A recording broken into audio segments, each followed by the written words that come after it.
It's time for the Daily Planet podcast show. So sit back, relax, and give us a go. Scott and Matt and maybe a guest, undertaking an epic pod quest.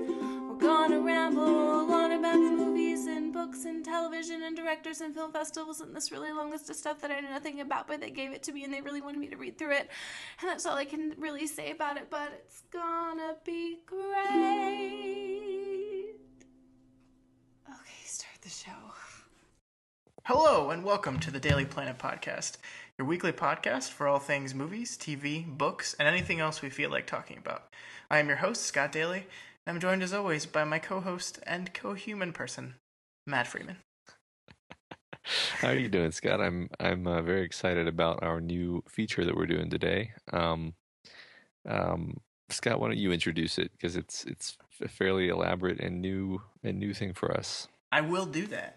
Matt, have you ever heard of the Kryptonian Collection? I have heard of the Kryptonian Collection. Isn't this a sort of handpicked selection of great movies by some organization or other? Yeah, it is. And then they bind these movies and sell them to you for exorbitant prices. Oh, that's smart. It is. It's very smart. And I have a bunch of them sitting on my shelf right now I'm looking at. But we, here at the Daily Planet, are going to start the Kryptonian Collection, which is basically the Kryptonian Collection, only with a different name.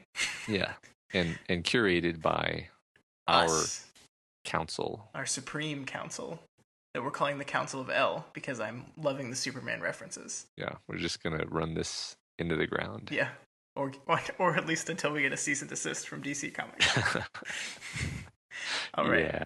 So the whole idea with this is that on a monthly basis, you and I and a third council member yet to be decided are going to get together, and someone is going to present a movie to us to be considered for entrance into the Kryptonian Collection, which is our opinion on the best movies ever made. We are going to have them present their case. We are going to talk about it. And at the end of the podcast, we are going to vote. And if it gets enough votes, it is in and will be a member of the Kryptonian Collection to be remembered as the best of the best on Earth forever. So that's the basic idea. Not too complicated. Yeah, no, I followed that. Well, you helped me write it, so I hope you would. It's true. But, Gentry. Oh, whoops. We haven't even announced him. You're jumping ahead. You ruined the surprise. So basically, yes, because we are just starting this, we don't have the idea is to have a 3-member council, so there are no ties. But we don't have a third member yet. And we're going to do something fun with the third member and make the third member earn their spot. So our first submission is going to be coming from our potential third member, James Gentry. Welcome, James. Oh, hello, gentlemen. Well, thanks for having me back. You were going to say welcome to us. I heard that. I was about to say. This is my podcast, not yours. Welcome me to the podcast.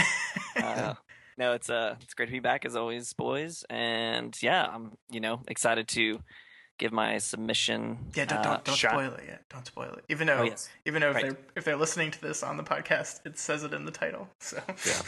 Just don't read it. Don't read it, anyone. Okay, so the idea here is that James will present, and if both Matt and I agree to let James's nomination in the Kryptonian Collection, James Gentry will become a temporary member of the council, who will get to vote on the next movie, whoever brings that. And then if that guy successfully lobbies his way, he will temporarily take James's spot on the council, and etc. and so forth and so on. We'll always have 3 members, and we'll have new people continually come and nominate new films. And we're probably going to go down the list of our normal guests to get all their movies, but then we want to spread out, do people that have never been on this podcast before. I'm really interested to see what a lot of people put up for this. I don't know about you. Exciting. All right, so without further ado then, James Gentry, what movie are you nominating for entrance into the Kryptonian Collection? Ooh, dun dun dun. So I am nominating one of my all-time favorites, the 1975 movie Jaws.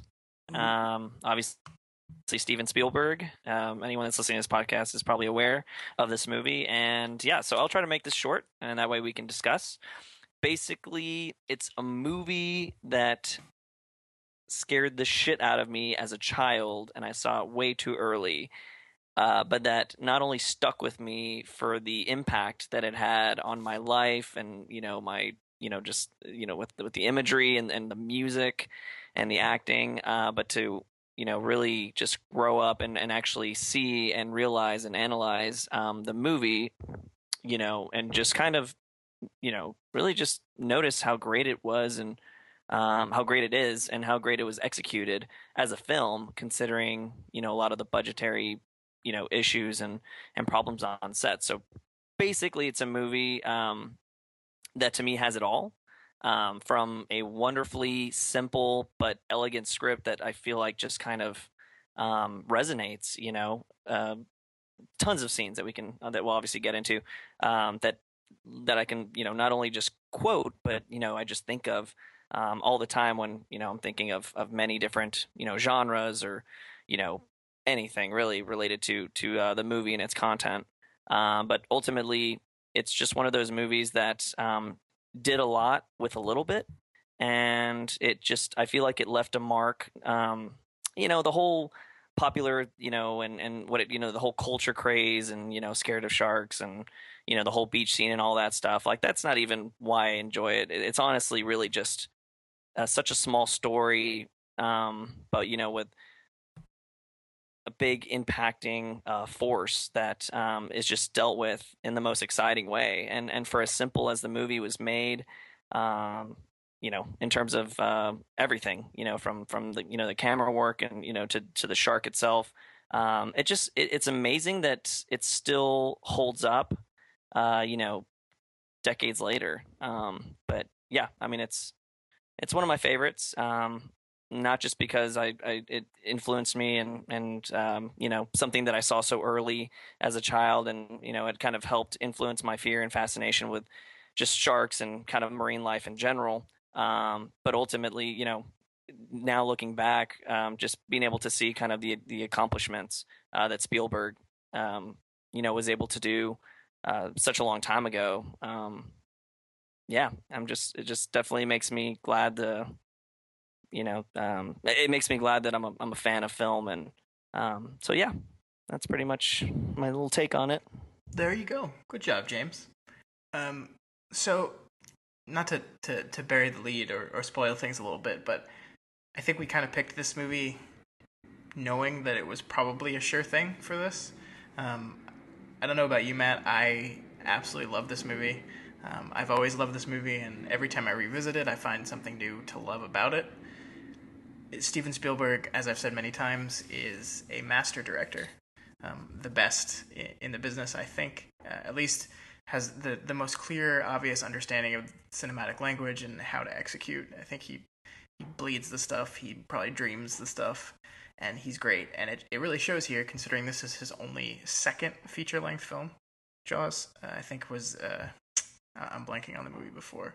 Sugarland Express. And he did a made-for-TV movie called Duel. But this is number 3. So, Gentry, you've heard your take. Matt, you got to revisit this movie this past weekend. What'd you think? Yeah, I hadn't seen this movie for years. I don't even know how many years prior to this weekend, and frankly, it was one of those movies that I sort of thought of as like, oh yes, everyone loves Jaws. Jaws is a classic. Classic meaning a thing that you're supposed to think is good, but you don't actually have any opinion about. And then I watched it this weekend and was really blown away in a lot of different ways. And I actually took a lot of notes just because I found that I had questions actually about like character motivations and things like that, which I didn't expect, because I thought like, oh, it's Jaws, it's a movie about a shark, it's very simple and clear cut, but like it's not actually a movie about a shark. It's a movie about, depending on how you slice it, these 3 men and their struggle with their various struggles, but a lot of their struggles have to do with bucking against social pressure. That's certainly a theme.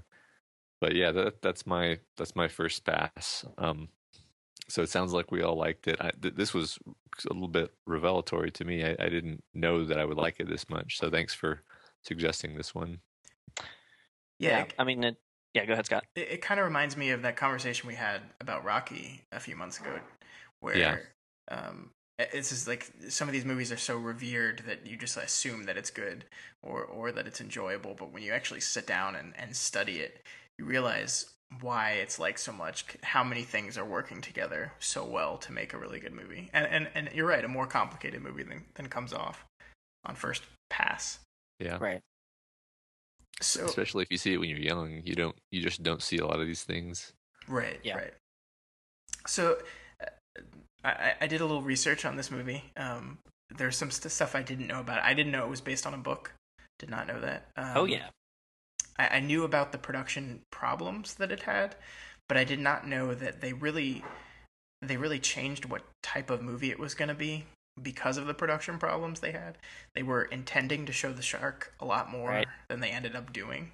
And it's amazing like how accidents and issues like that can create something, because the fact that I think they wait a full hour before you see the shark at all, and then even then it's like barely. It's more like the barrels are representing the shark more than it is actually represented on screen.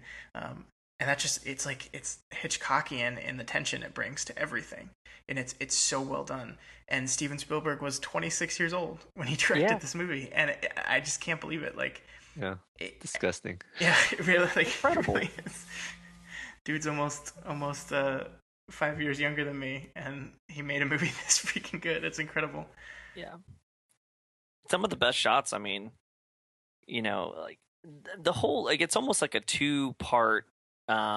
You really get like kind of into the story and kind of the things that some of the points that Matt was saying that he really kind of noticed is you do kind of get a lot of their background and kind of the some of the issues that they struggle with. But then it just turns into this arena where they obviously did want to show the shark, and the fact that all the best moments that you can recall in this while they're out hunting for the shark.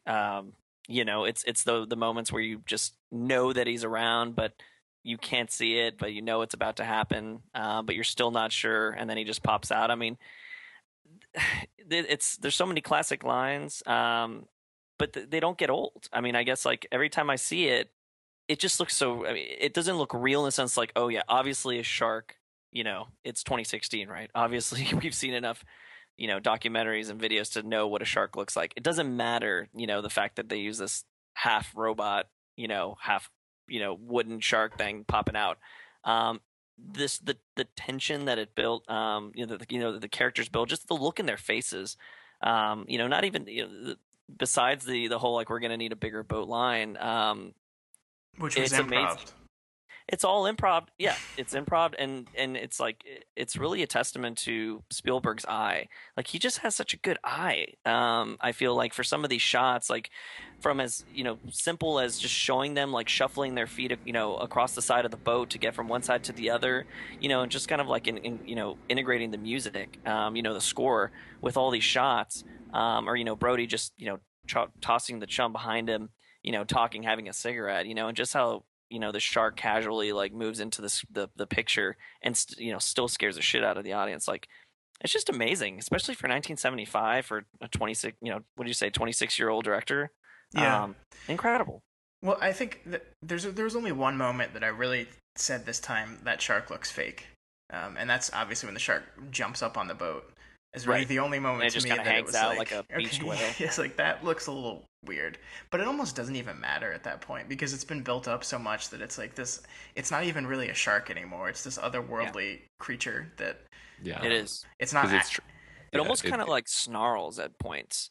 Like you can see the bubbles, like because it's obviously a machine. You can see the water like spraying from its nostrils, like as it's going back down, and it's at that point it's just like a beast, but it's interesting because like I was thinking like, I mean, sort of, you have to buy in that this is like a malevolent evil shark that is intentionally trying to kill these guys specifically, right. which is cool. And then I was reading on Wikipedia that great whites are actually relatively intelligent and have pack hunting behavior. So that was interesting to learn, Oh, because yeah, I thought that, like, well, sharks are the stupidest thing, but it's like actually no, they have complex behavior. So that was surprising to me. Yeah, I mean, super nerdy, whatever. But this movie, like, aside from like being one of the earliest, like, I mean, I guess horror, whatever animal type of dramas or whatever that I saw, like it basically, I started watching Shark Week like pretty much every year, in the '90s, like with my dad and brother, and it kind of like it influenced me to kind of just learn more about the animal. But yeah, that's interesting that you guys are like, that y'all were able to kind of notice some of this stuff too. And honestly, funny little story, I guess, you know, basically, when my brother was watching this movie, I would basically be in the kitchen hiding behind the butcher block, and he would be like, don't worry, I'll let you know whenever the bad part's done. I'd be like, okay, cool, thanks, George. And then he'd be like, okay, now. And I'd pop out, and of course, it's one of the scary moments. So that really messed with me at like age 5 or 6. But I'll never forget, the Robert Shaw scream of, yes, it's the part where the shark looks the fakest, but that moment where it bites down on him and he just has that earth-shattering scream, that moment stuck with me. That little like yell just stuck with me since I was like that young, and it's just one of the many things that I feel like the movie does well. Yeah. You guys keep saying that scene, but like I thought it looked fine, and sharks already kind of look fake, so yeah. Right. It's interesting. Obviously the ending, I don't really have a sense of the time that things take in terms of minutes, but that the ending, like from the point they get on the boat to the point to the end of the movie, that's probably less than half of the runtime. Am I right? Oh yeah. Yeah. Absolutely. And like, like what I didn't realize. Minutes. Yeah, like my memory, again, because I just saw this recently, kind of my memory of this movie was like, oh yeah, this is a movie where the shark kills some people, and then most of the movie is them hunting the shark. And that's backwards. Like, most of the movie is this slow burn, almost like very kind of tensely psychological, almost character study of these guys. Mainly the police chief, and then it also pulls the focus onto his fear of water and and his struggle, like letting the town down, pushing back against all the town fathers who are trying to strong arm him. Okay, and then feeling guilty that he basically did fail, and all the guys who end up on the boat at the end they all have very different and very complex motivations. I actually wanted to just like ask you guys your opinion. Like, is Quint, that's his name, right? Does Quint have a death wish? Like, is he pushing the situation into the place where it ends up? Absolutely. I think so. Yeah. Quint is Ahab in like manner, appearance, and then in his obsession with these animals. Like, he destroys the radio because he doesn't want help. He wants to do this. I mean, he wanted to go by himself, and the other two guys kind of invited themselves on board. But yeah, absolutely, he wanted to die, and he wanted to take down the shark and either lose or win, one way or the other. Right. It was a definitely all or nothing thing for Quint. Yeah. And he basically never sort of lived down what happened to him in World War II, I guess. Exactly. The Indianapolis seemed like it definitely had influence in just his overall thinking. Guys, that scene is the best scene in the movie. Like, from beginning to end, the entire scene with them like trading scars, it's and incredible. Their stories, and then how it starts off very jovial and then ramps up in tension, and then kind of eases off the tension a bit right before the shark starts pounding the boat. It's like perfect. It's so well done, and it also like it's doing so many things at once. It's stressing us out. It's giving us character motivation, but it's also subtly like solving character problems, because like Hooper and Quint up until that point have been constantly butting heads. And then they have this moment where they share scars that ends on this moment where Quint reveals this terrible thing that he went through, and like you can see that Hooper respects him at that point on and like stops making fun of him. But you can also on the same time see that Quint now like has seen some of Hooper's scars and like starts to respect him as an actual person who has experience at sea, and he's got level respect for him too. And you can see that play out through the rest of the movie. And it's just so subtly done. I mean, it's like the power of cinema to do things without really explicitly pointing them out. It's just so, it's expertly done. And while Hooper is fascinated, Brody is like scared shitless, standing there in the, kind of standing there in the shadows, just kind of watching and listening. And obviously it takes him a moment to laugh when they're trading scars and jokes. But you basically, you see Hooper and he has this look of like, oh my gosh, this story is exciting. Like, tell me more. But Brody just looks, almost like pale. Yeah, but it's cool like because he's like, holy shit. Because that story really isn't even about Brody or Brody's interaction with these two of them. The whole part of that story is definitely a Quint and Hooper deal, and you can tell that by the way the camera is positioned. Quint's whole monologue, it's steady cam on him with Hooper in the background, kind of blurry, but you can like it never cuts away from that until the end of his monologue. So like both characters are in the scene, and you can see how the one's reacting to the other, and that's very deliberate and intentionally done. And it's really well done. Yeah. Yeah. Brody's sort of an outsider in a sense. He's not interested in sharks. These two guys are both interested in sharks and have kind of both always been interested in sharks. Yeah. Brody is just like, oh my God, what am I doing out here? And it fits perfectly there. And that's Brody. Brody's an outsider in everything he does. He's an outsider in the town. He's an outsider on this boat. And the fact that he ends up being the one that kills the thing in the end, is pretty. It's almost hilarious. And I didn't know if you guys noticed it, but there was a scene early in the movie when Brody's flipping through books about sharks, and like they keep cutting to sharks like tearing people up and horrible scars, and it's another way that Spielberg expertly like prepares us for danger with sharks without ever having to actually show us his shark. But there's a scene where there's a shark with an air canister in its mouth, and it's like goes really fast, and you're like, did he see that scene and then say, I'm going to do this?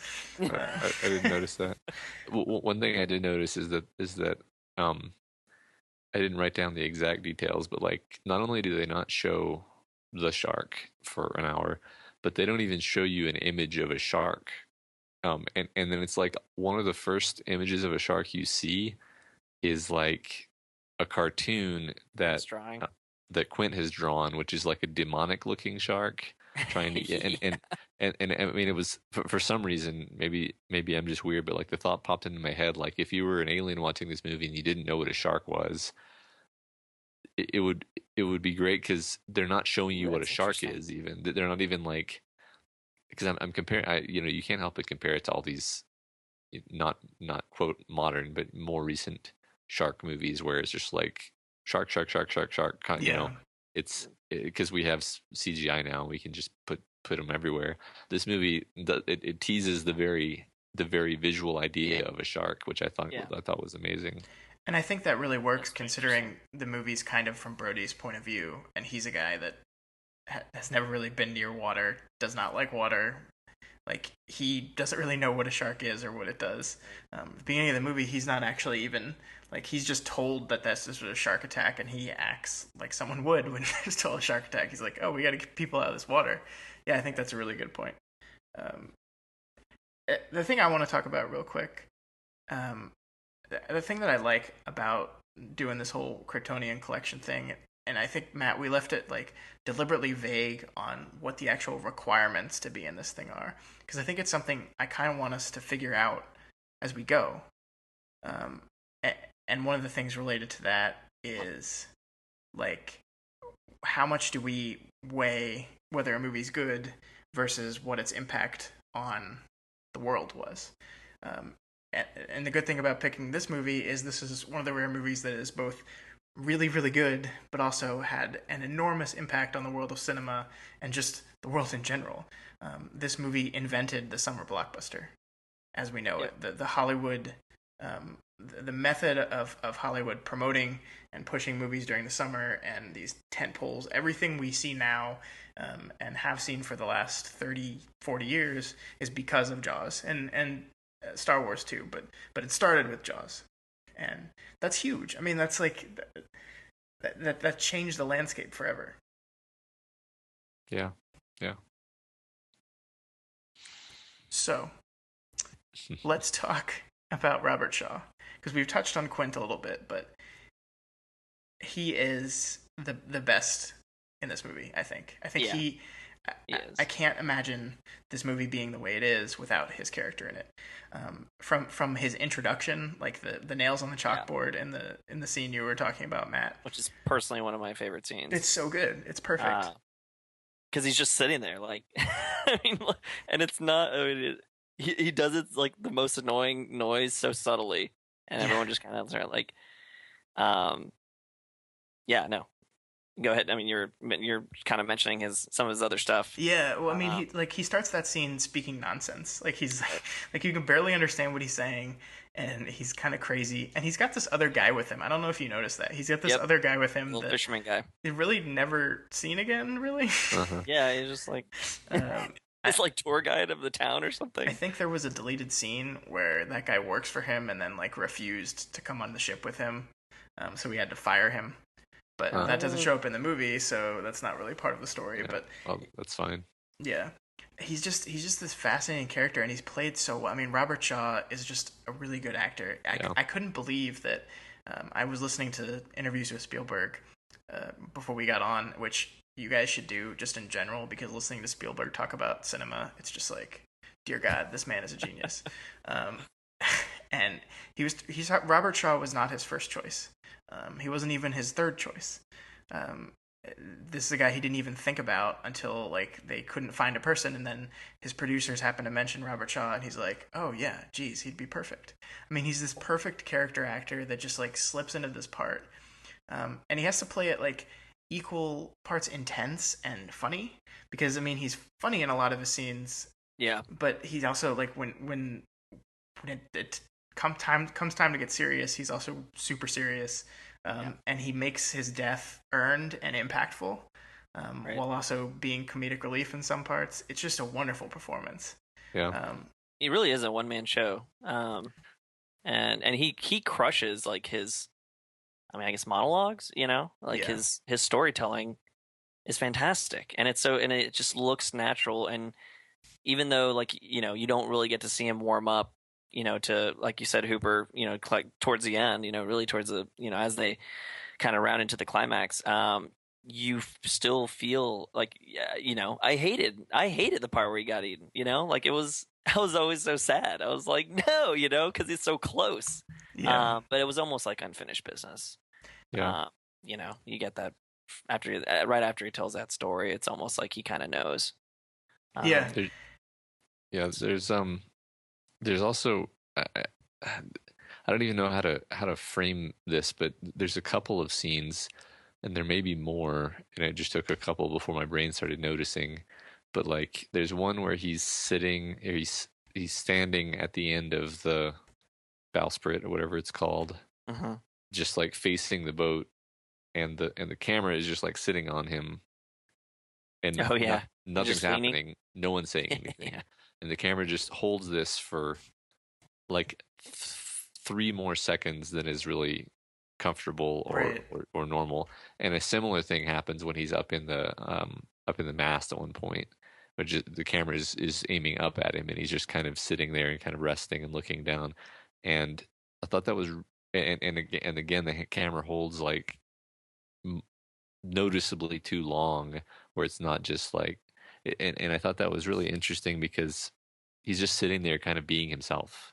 And it really sinks in this concept of this guy being, this character sort of being a person, so that you care when he dies, It's a technique I've never really seen in any other movie ever that I can think of just like showing a character at rest for no reason, really. Just like it's almost just there to break up the flow and Well, gives him that like real human and like fisherman quality, you know, hmm just like painting him against a backdrop, almost just you hmm know, their dynamic is so. I mean, okay, so the one thing, not to get off the topic of Shaw or anything, but one of the facts or random I guess facts that I actually came across about the book is that Hooper is actually kind of like a huge dick in the book. Um, and we'll just say spoiler. Do y'all care? No spoilers. No, no. Of the book. Okay. Well, apparently he gets eaten in the book too. But apparently he's like real frat bro. But I'm glad that they didn't do that. I love the Hooper in the movie. Because he does still have kind of like he's not necessarily like snobby, but he kind of like comes in to the whole picture, like the kind of like know it all, lost guy. But yeah, it's like once they do get on the boat, going back to Shaw and the camera being able to kind of like stick on him and stuff like that. It really kind of gets all three of them in a couple of different moments, which is always not, it's great shots, it's definitely like great poster type shots. And it's really cool. I like that a lot too, Matt. And I think it's cool because throughout this whole thing, Shaw seems to be the. Did I say Shaw? I meant Quint. Quint seems to be the only one that's like calm. Because he's at home. Brody's kind of neurotic and crazy. I mean, Hooper is just really excited about all the science he gets to do, but Quint is just at home and he's where he is and he's comfortable. And I think why that works so well and why I'm so glad they had those long shots where they're just seeing him kind of serenely just standing there observing things is because at the point in the movie where things have started to get out of control. They've got 3 barrels wrapped around the shark now, and Quint is kind of like celebrating. He's like, "There's no way he can go under with 3 barrels," and then of course the shark does it. And then you see for like the first time in the movie, Quint kind of in a position where he doesn't know what to do now, and that is so much more impactful because the movie has taken the time to present us with this guy who is so self-sure and basically been right the entire time. And suddenly it's like, oh crap, they're screwed now if this guy doesn't know what to do. Yeah, no, that's a great point. It's just really great movie making. Yeah. No, that's absolutely true. I mean, I wasn't even thinking of that as being sort of the motivation for those shots, but that makes perfect sense. As I guess they serve multiple functions because at the time I was thinking like this is an interesting way of breaking up the pacing, like slowing down the pacing a bit to transition into something. But it also serves that function of just showing how, like you said, serene and placid and unflappable he is. Yeah. And speaking of pacing, I think it's like the whole structure of it. Obviously, it's able to go from you have the intro scene, with the Chrissy girl. Gets eaten. Obviously, you have kind of like your whole horror element, right? It comes out of nowhere. It's the monster. It's dark and everything, and it can do these action moments that happen on the beach and transition like straight into just everyday day-to-day council meetings, like trying to figure out whether stuff is going to close or not. Like, are they screwed? Are they going to but then right at the end of that's that type of scene, it transitions into a moment where the mother of the kid comes and just slaps Brody, and it's a real heartbreaking moment. It's able to slow down, and you feel, and you're so sad.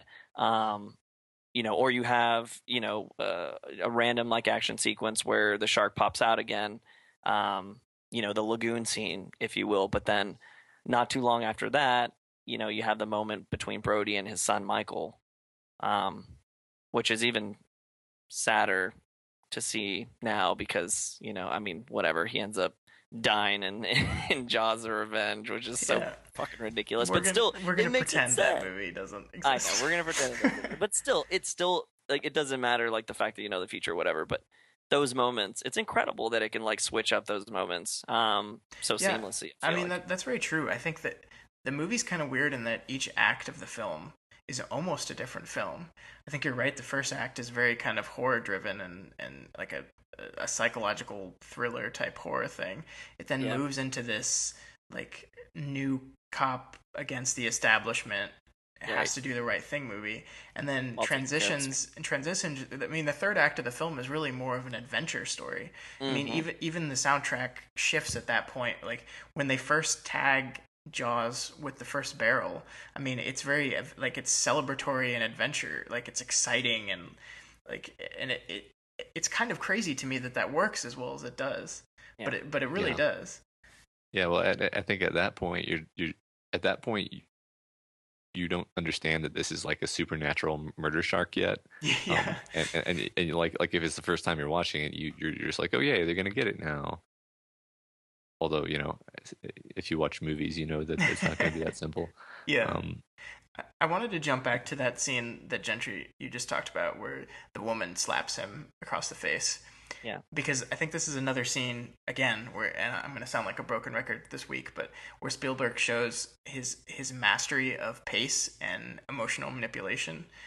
Because that scene comes right off the tail end of they've caught the shark, or a shark, and Brody is ecstatic because, first of all, he felt responsible in some way for the kid's death, but they've caught the shark now, the danger is over, he's really happy, he doesn't have to be felt like he's torn between his obligation and the establishments trying to pressure him to do stuff. And he walks up to this woman, and there's a moment, even though I've seen this movie so many times before, there's a moment where you almost think she's about to hug him, like because he got the shark, like they did it, the danger's past, and then it just wham out of nowhere, and like the whole tone shifts. I almost think like I didn't pay attention to this, but it almost feels like the lighting shifts and like the air is just sucked out of the scene. Yeah. And it's just so well done. And it is. And the fishermen stop, you know? Yeah. They all like it's just a moment where it all, like everything in life just goes like straight to this lady just basically shoving it in his face. Yeah.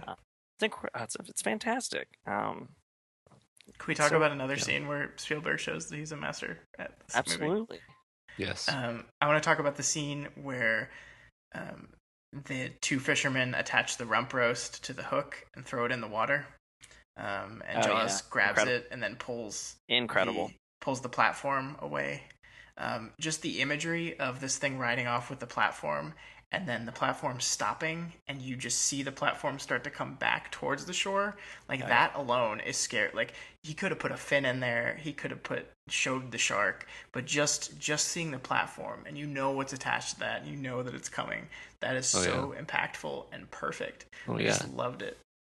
Yeah. I mean, as somebody who, you know, loves the ocean and loves being in the ocean, like the scary thing about sharks isn't seeing sharks. Like when you see a shark, you're, you know, if you're scuba diving or whatever, you're actually like, oh, cool. Yeah.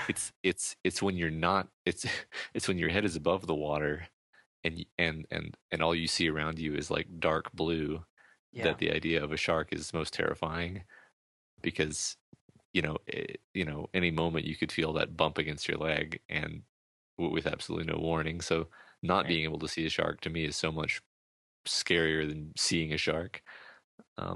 I think Spielberg knew that, even if they did intend to put more of the shark in the movie. I think he must have known that with the way he played it. I read that even before they started filming, the only reason, like his stipulation for signing onto the project was an hour will pass before you see the shark. Okay, that's amazing. He wouldn't do it unless that happened. Well, that makes me happy. And we timed it, and when the shark first shows up in the bay and Brody's son almost gets killed, that is an hour and 2 minutes into the movie. So it's almost perfect to what he requested. So that's great. Yeah, it really is. The another scene that I wanted to mention, which is near all these scenes we're talking about, is just when he's Brody's sitting on the beach and he wanted to close the beach and they refused to, so he's super nervous. And I think I'm sorry, I may be mixing things up. This may even be the scene where the boy gets killed in the surf. But regardless, there's a whole stretch where he's sitting there, and you see all the other people on the beach just going about their business, and Brody becomes your surrogate because like he keeps looking at things that are happening, keeps looking around. He'll look out into the surf and see see somebody go down really violently, and he'll kind of like sit up nervously, and then Yeah. it turns out that they're just playing, and it's perfect. And there's in the background, it's so quiet that you can barely hear it, but there's like a song playing on a radio, but it's not really a song. It's this horribly cacophonous whining sound. I mean, it probably is a song actually, but it's like the perfect Yeah, it's like someone turning a dial on yeah, like the radio. It's like right. It's like the most annoying thing ever, but because it's quiet, it's subliminal, and it just makes you super on edge. And while I was watching this scene, I actually just sort of like realized I was holding my breath and like laughed because it's like, what a silly scene to be to be the scene that's making me this nervous when Yeah. this isn't even anything happening yet. Yeah, I'm really glad you brought that up because I was watching another Spielberg interview when he brought up that scene, and Spielberg said that he wanted to do it in a oneer. He wanted to do a one take. He didn't want to cut at all, but he couldn't figure out a way to make that work because he also wanted to cut back between Brody's reaction and between what he was seeing. So what he did is he had people in different color bathing suits walk by the camera with the angle in Brody's vision, and then also walk by the camera on the other way with the camera pointed out toward the water. So when you cut back and forth, it looked seamless. It looked like it was clearly cutting to his point of view because just as someone walks in the frame when you're looking at him, that same person walks through the frame on the other angle. And it made it seem like a seamless scene, which I think absolutely increases the tension. And I did hold my breath. It's amazing how tense I was watching this movie, considering how many times I've seen it. Yeah. Like I couldn't believe how tense I was. When you mentioned tension, and in that same scene, in that same moment, there's actually an older gentleman who comes and kneels in front of Brody, like right in front of him, and starts talking to him. And you can and the camera angle, it's like a little fuzzy, like picture of the water of the surf, like behind him, like past him, and Brody is just not, like he's just looking right through, basically, and we're looking at that spot, waiting for something to pop out, like basically as using Brody, and then the guy just goes back and sits on the sand again, and like as if him and Brody just had a little like he just told him something, like nothing was off. I almost arched my neck too. Like I almost tried to look around the guy as I was watching because he's getting in the way. Oh and yeah, like so many moments where you're trying to look around, and it's like, how does that it's your like. The best movies are movies where you forget you're watching a film, and I think that's what this movie does over and over again. And I mean, even like the scene with the two old guys, that was one of my favorite things to watch when I was younger because I was always looking for it. Yeah. And it was in the dark, and you just see the drift, the piece of dock just floating, and I'm literally always looking for it, and you feel like you're in it, and it's an amazing observation. Yeah. Well, in the one scene when Hooper goes diving under the boat, and he finds the tooth. I knew that guy's face was gonna pop in the hole. I knew the guy's face was gonna pop in the hole, and I still jumped. I visibly jumped in my seat every time. I've seen this movie probably 15 times, and every time I never know when the face is gonna pop into the hole. I mean, it's just I can't believe and I want to talk about Richard Dreyfuss and Roy Scheider a little bit too, because I feel like we've just talked about Robert Shaw, and I don't want to take anything away from those two actors. But Shaw is just kind of a league above them here, as much as good as they were. But I don't know. There's just something like I think Scheider. There's some level of innocence to him that just really works in this role. Yeah, I don't know if you agree with me on that. Yeah. I think he's a great addition to the tone because he just sort of provides this lighthearted guy who's scientifically interested in all this stuff, which is an interesting ingredient to add into what's happening at the point in time that he arrives. And I actually just love his character. It's a great it kind of makes the three of them at the end there very kind of iconoclastically different from each other in very interesting ways. And I really loved his character and his acting and everything. Mm-hmm. Yeah. I think maybe my favorite Roy Scheider moment is when Quint and Hooper are doing their scar exchange things, and you just see Brody in the background like lift up his shirt, and like it probably was like an appendix scar, and you almost see him consider about mentioning that he has his appendix scar, and then he decides not to, and it's just so wonderful. I just think he plays like the, just like the family guy who's who has like the weight of a whole town on his shoulders so well, and everything is so chaotic, but he can still have kind of that quiet moment, that he has with Michael over the dinner table. It's almost like, it's just nice. Like basically like kind of shows, the real like humanity of this situation. But yeah, it's definitely, I guess I didn't see him in a lot of, I don't know, like a lot of other movies that he was in, but it never really mattered because it always came back to Jaws. French Connection, he was really good in. Ah, gotcha. Yeah, his character, the Brody character, is interesting because, I mean, he's this new guy on the block. He comes from the big city. It doesn't there's hints that he kind of misses the city, but there's also hints that he really loves it out there. Yeah. There's hints that he's frustrated because he doesn't belong. They make it very specific to mention that if you're not born on the island, you're not an islander, and you never will be. Again, this is said explicitly, but not like in a telling the audience kind of way. It's just a conversation that's happening in the background that you pick up on and learn little things about characters that way, which again is good writing and directing.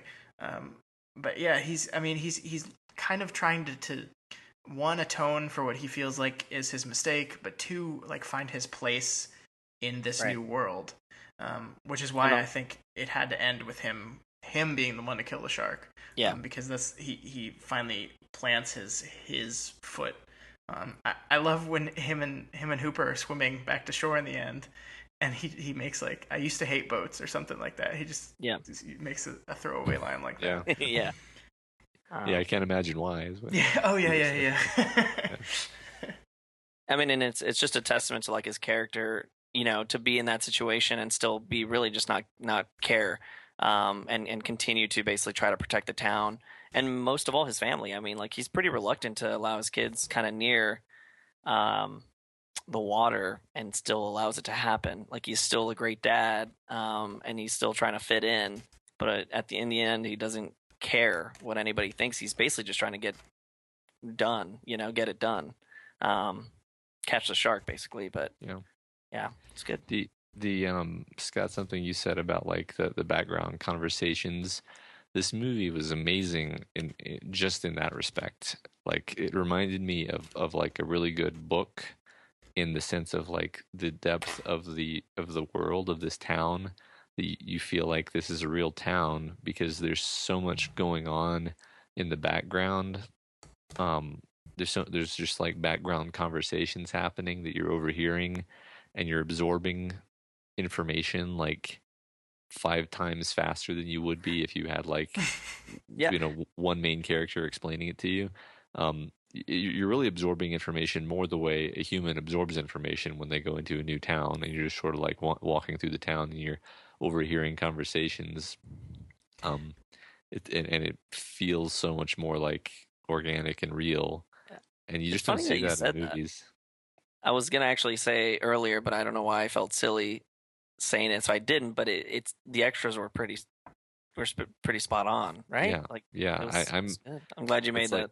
It's like how many of them are extras and how many of them are like because so many of the scenes have a large number of people in them, but they can't be extras because they're all like involved. Does that make sense? Like when they bring the tiger shark in, there's like a ton of these fishermen and a ton of people on the dock. Yeah, but they're all you don't even think of them as acting because they're so It's just so organic. So it's like, do they hire a ton of actors, or are they? A lot of them are locals, actually. That makes sense. Yeah, I think that's something that I think Spielberg in general does really well. I think people in real conversations, there isn't a lot of, okay, now I say my part, and then you say your part, and then I say my response. It's not like that. It's talking. It's people sometimes talking over each other. It's a lot of simultaneous conversations going on at the same time, and I think Spielberg directs that really well and really clearly. He does this in Jurassic Park too. I don't know if you've ever paid attention in that movie, but in Jurassic Park, there's a lot of conversations that overlap on each other and happen simultaneously. There's a whole part, I think, right before the raptor feeding in Jurassic Park, where there are literally 4 people having 2 separate conversations. And just the way it's directed and edited, you catch the important beats from each of those conversations, even though they're happening at the same time. And that's all in direction to me, because like, you have to be able to know, and it has to emphasize what's the important information that you as the viewer need to learn, while also making it sound really naturalistic and actually like how people talk. And that's Spielberg, and he's a master. I feel like you see it a lot in the Jeep scenes too, with I forget her name, but Timmy and his sister. Yeah, you're absolutely right. Like, and you really notice it there because he's like it's I don't know how, but like it's so synchronized, you know, and it's like you're there. It's like you're there sitting in the Jeep, like watching them kind of pester these adults. Yeah, that's incredible. Yeah. Okay, so I have one more question, and maybe it'll spark more topics. But I don't think we're going to make this rule, but one of the things we've talked about doing is, with the Kryptonian Collection, only let one movie per director into the collection. Now, I think people like Spielberg, who have a range of movies so vast and so good, that saying something like that for him is kind of ridiculous. I could put probably 10 of his movies in here if I really wanted to. But for the sake of argument, Matt, would you be okay if there was only one Spielberg movie that was put in the collection? Would you be okay with it being this one? You know, I'd probably have to think to be totally sure and kind of go through his movies in my head. But that's a pretty tall order. But this was, you know, really like this is just such a flawless movie. Like, and it's kind of a small contained story, which allows him to just absolutely nail it. Like sometimes in his later years, you could make the argument that he gets sort of too ambitious and then he tries things and they don't work. And you could argue back that, no, you're wrong, Matt. But it's like, well, that's the thing though, is like everyone likes Jaws. They don't have to understand that he's doing these complicated things to know it's a great movie. Yeah. So I don't know, I'm being long-winded. Yes, I don't think I can think of any objection to putting this as you know, one of his top movies, probably. I mean, I guess like, and I apologize if I miss this in the rule, but if someone comes on and they do have a suggestion that's a Spielberg film, I mean, it can go up against Jaws in a way, you know, kind of get that conversation going. Yeah, maybe it could be a battle. I don't know. It's tough. I mean, we have to think about it, right? Yeah, I mean, we're writing the rules as we go, so we get to do whatever we want. Here's and I had the luxury of getting to think of this question beforehand because I knew I was going to ask it and I wanted to surprise you both. But here's the way I decided that yes, I would be okay if this was. I would be a little disappointed, but I would be okay if this was his only movie. Tell me if you can think of something in this movie that isn't good, you don't like, or doesn't work. And I cannot think of anything. Yeah, I agree. Yeah. I mean, there's just nothing. I mean, like the most I could say is in that one scene, the shark looks kind of fake. Kind of. I mean, yeah. Right. But even then, it still doesn't affect the emotionality of the scene or the anything. Like, I can't think of anything. And I would love to be able to sit here and dive into detail and talk about negative aspects of this movie. Sure. But I can't think of any. Yeah, I mean, yeah, I think even attempts to be negative can be pushed back on. I mean, I don't know, like at one point in the movie, I was like, these guys are idiots because they were just screwing up sort of like repeatedly. And of course the response to that is like, well, first of all, they didn't expect it to be like a 27-foot great white. Right. And also Quint apparently has a death wish and is sort of sabotaging things, like in like where he revs the engine up too high, and like you see that he's aware of what he's doing, and then when the engine burns out, he's not at all surprised. It's like he just did this on purpose, and then he smashes the radio. So it's not just that there's screw ups; it's that they have complicated character stuff going on. I don't know. I guess like even when you have a problem with it, it's got some justification, you know. Yeah, I mean, and like we said, Hooper only kind of barely knows what he's doing on a boat. Brody doesn't know at all. So there's kind of reasons for that. I mean, like when they're tying off the lines, and Brody almost chops Hooper in half by tying the line off and trapping him in the corner of the boat. Oh yeah, like that's like, hey, you're stupid. Another real, but also he didn't know what he was doing. Like he just learned how to tie a knot while he was sitting on the boat. So. Yeah, I mean, I think you're right. Like any complaint I could lob at this thing, I'm sure one of you guys could immediately knock it down. So it's not even worth talking about because it's as close to the perfect movie as possible. It's gotta love it, and you know, it goes without saying. You know, John Williams, amazing as always. Oh God, we haven't even talked about the score. That's incredible. Did you know that the first time Williams played the Jaws theme for Spielberg, he laughed? He's like, okay, now what did you really write for me? I had no idea he laughed. He didn't think it was going to work. And then now, of course, he recognizes that it is absolutely pivotal to that movie. And it's all part of, again, the defining the threat of the shark without ever showing it. The music is such a key part of that. Yeah. And yeah, I mean, you know, Williams is such an iconic composer that we could have an entire podcast talking about just his music. But I mean, is this probably your favorite piece of his? I don't know. I can't separate his music from other famous composers in my mind, unfortunately. But it's definitely, you know, you just have to. It's two notes basically. Right. So it's definitely iconic in that sense. Yeah, and like and looking at it in the context of the impact of the movie, it's probably up there as one of his top, obviously. Matt, he did Star Wars. Yeah, that's what I thought. Long list that I'm looking that's why he I was did Star Wars. He did Indiana Jones. I mean, think of he did Superman. He did Harry Potter. On its own, obviously, it's not. You know, obviously, you're not going to sit there listening to the Jaws theme. But yeah, so I think there's a difference between talking about music that is good and stands well on its own, and music that works for its intended purpose in the film. I think the Superman theme would be the only thing that comes close to that, I think. Yeah, well, I will say that this serves its purpose because the first time you hear the music is, of course, you know, sort of late into the film, and you know, it starts out very quietly. You know, you're just you sort of suddenly snap to an underwater view, and it's going dum, dum, dum, dum, dum, dum. And like my first reaction on this viewing was to, you know, chuckle slightly and be like, oh, the Jaws theme. But then within like 3 seconds, I'd forgotten that it was the Jaws theme, and I was just in the scene again. You know, like it was distracting for that 1 second where my brain went from like, oh yeah, this is the thing that is spoofed all the time, and then was just right back in the movie because it just works. Yep.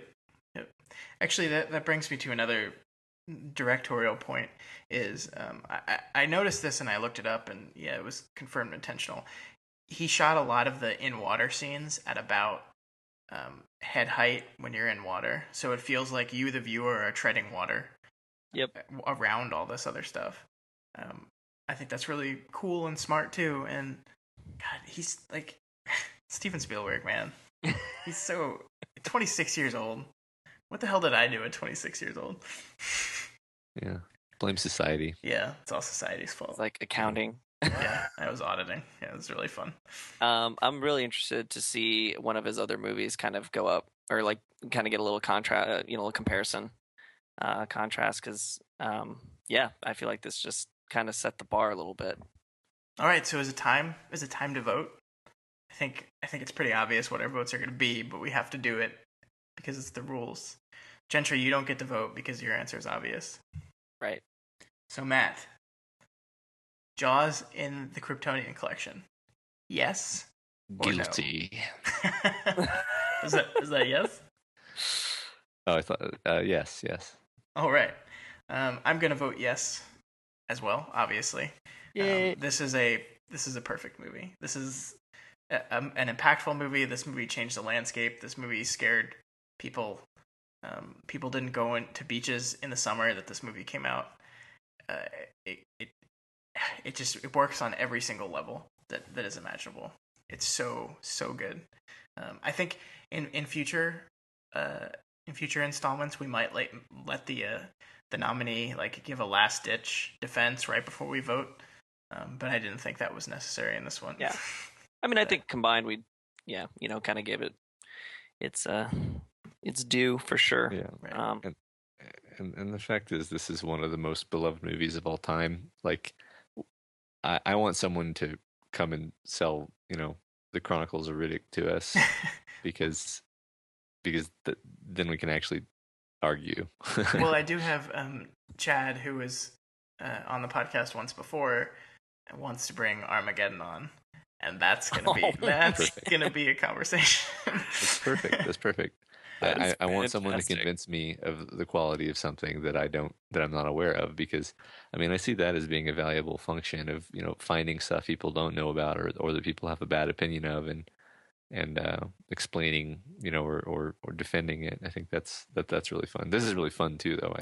Yeah, I mean I think at the same time I think drawing like what I want to do with this is revisit classics that people just assume are good too and really dive into them, because movies like this where everyone that's the first popcorn flick, but yeah it was, but it also does stuff better than any modern blockbuster is doing right now, even the ones that I love. So yeah, it was the first popcorn flick, but it was also still a really well constructed movie. I want to go through and look at movies like Citizen Kane. I want to sit down one day, hopefully, and talk about Citizen Kane and decide. Everyone calls this the best movie ever, but is it just because of its impact on film, or is it really on its own a good movie? I think this is going to be really cool. I think we're going to visit some movies that we haven't seen in a while. Maybe, like, I'm looking forward to someone puts forth a movie that I've never seen before. I think that's going to be really cool as well. So I think this is going to be a lot of fun. And Gentry, you're on the team now. You get to vote. You get to vote next month. I'm excited. Let's do it. So yeah, I think what we're going to do, guys, and again, this is all preliminary. Within the next week or two, we're going to decide who is going to be the contestant for the next month, and then we'll probably make an announcement on the webpage and Twitter and all that, letting people know what that nominated movie is going to be. Because what would be cool is we give the listeners time to watch the movie too, so they can come into it. I was wondering about that. It's a good idea. Yeah. Obviously, with this first one, we couldn't do that because we were kind of writing this as we went. But I think that'd be cool because they could say, "Oh yeah, I saw that they're talking about," or they could have seen stuff that we completely missed, and that's when they can leave comments and send us emails, and we can read them on the air next time. So, but hey, Scott, guess what? Yes, sir. It's the summer, and everyone should go and enjoy Jaws, and then go to the beach and have fun. Did you ever go to that thing last year, Gentry? Matt, I don't know if I told you this. Last year, Alamo Draft House had a rolling roadshow, which is where they go random places around Texas. They had people watch Jaws while sitting on inner tubes in the middle of a lake. Yeah. I think it was in New Braunfels or around New Braunfels, and I forgot what happened. There was some added detail that it's expensive. The group didn't like, and yeah, it was a little pricey for like a one night thing. Plus, nobody had any idea what was actually in the water, and no one could find out. So people were a little alarmed. I was excited. Of course you were. But yeah. No, yeah, it's good. Those things are fun. It's not sharks. It's just alligator gars. Don't worry. I know. Just a batch of piranhas. Well. All right, so that's Kryptonian Collection #1, Jaws. I'm very excited about this. I'm excited about that movie. I'm so glad we got to watch it and talk about it again. Guys, I'll be back with an even better movie, probably like The Negotiator or something like that. But just get ready, okay? You don't get to nominate another movie until you get kicked out. Oh, that's right. Okay. Good, because honestly, I'm afraid to do it. I don't think it'll come close. But I'm very excited to hear some of the nominations, and yeah, allowing everyone to like a small chance to like be able to follow, and also for us to see some new movies, and classics that we obviously haven't had a chance to see yet. Yeah, I want this to be a way of introducing people to movies they might not have seen in a while, or never saw, or what have you, or never maybe even considered. There's a lot of good movies out there that, for whatever reason, are not considered good movies or are not remembered fondly or anything. Right. So I think this is a really great opportunity to make a list. I think people know us pretty well now and know what our tastes are, so they know whether they're going to agree with us or not when we make these kind of decisions. But this is one that I think was easy.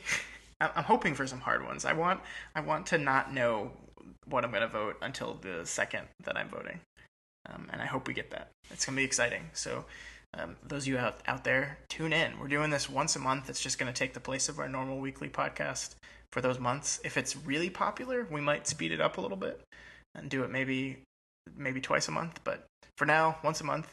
And if you have any comments on Jaws or any suggestions, or if you want to be on this podcast, you want to be a nominee, you can send us an email at dailyplanetfilms@gmail.com, or you can tweet us at dailyplanetfilms. And if someone wants to ask you a question, Gentry, where would they contact you? I am on Twitter as usual, Wench Tweet, and for now, just the Daily Planet, Facebook page or the website. I'm always trying to look for those comments, so feel free to leave some. Absolutely, leave comments. We want to start discussions. That's what we want to do here. So yeah, Matt, how about you? Where can you be found?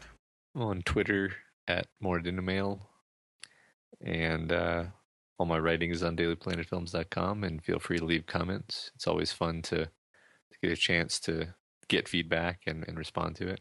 Absolutely.